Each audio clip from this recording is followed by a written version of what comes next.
warahmatullahi wabarakatuh. Perkenalkan, nama saya Haifa Ifrima dari kelas 8B.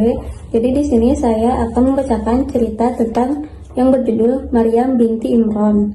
Teman-teman, jika kita berbicara tentang kecantikan dan kesabaran, yaitu ada satu perempuan bernama Maryam binti Imran. Kecantikannya bukan berasal dari riasan wajah, melainkan dari hati yang suci dan kesabaran yang luas. Beliau juga satu-satunya wanita yang disebut secara terang-terangan di dalam Al-Quran. Maryam tumbuh bukan di dekat keramaian pasar ataupun kota, tapi beliau tinggal dan mengabdikan dirinya di Baitul Maqdis. Beliau juga mempunyai kamar khusus yang untuk khusus beribadah, yang dinamai mihrab. Tahukah kalian, Maryam sangatlah disayangkan oleh Allah Subhanahu wa Ta'ala. Setiap kali pamannya menjenguk, yaitu Nabi Zakaria, di kamar Maryam selalu terdapat buah-buahan yang segar.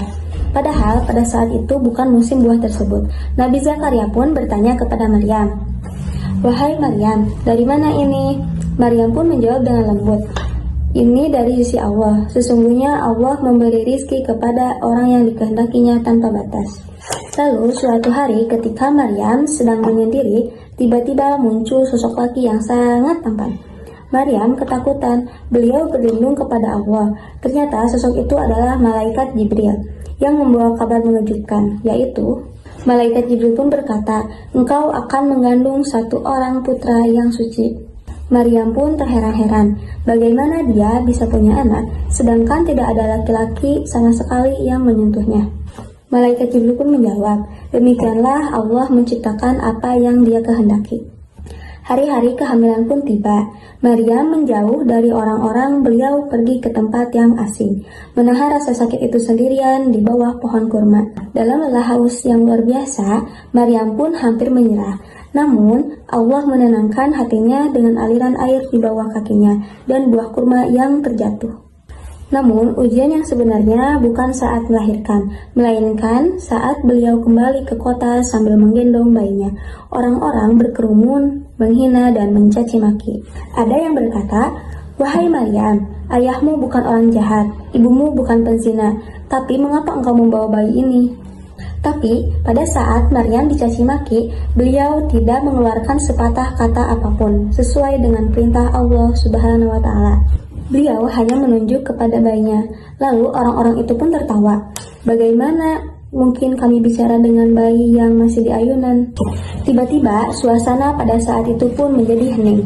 Bayi itu yang kelak akan menjadi Nabi Isa alaihi salam berbicara dengan lantang. Lalu beliau pun berbicara seperti ini, "Sesungguhnya aku adalah hamba Allah. Allah menjadikanku orang yang diberkati di mana saja aku berada." Seketika, lidah para penghina itu menjadi keluh. Kebenaran telah datang, dan kesucian Maryam terbukti di depan mata mereka semua. Oke teman-teman, jadi pesan moral yang bisa dapat kita ambil dari cerita Bunda Maryam ini, yang ke-1 adalah menjaga kehormatan. Di zaman sekarang yang penuh godaan, jadilah remaja yang kuat untuk menjaga harga diri seperti Maryam. Yang kedua, ada sabar dalam fitnah. Jika kita benar, kita jangan takut kepada orang lain, tapi cukuplah Allah sebagai pembela kita. Yang ketiga, ada kekuatan doa.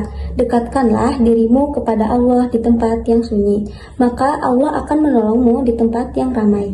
Semoga di bulan Ramadan ini kita bisa meniru kesolehan Maryam yang menjadikan ibadah sebagai prioritas utamanya. Wassalamualaikum warahmatullahi wabarakatuh.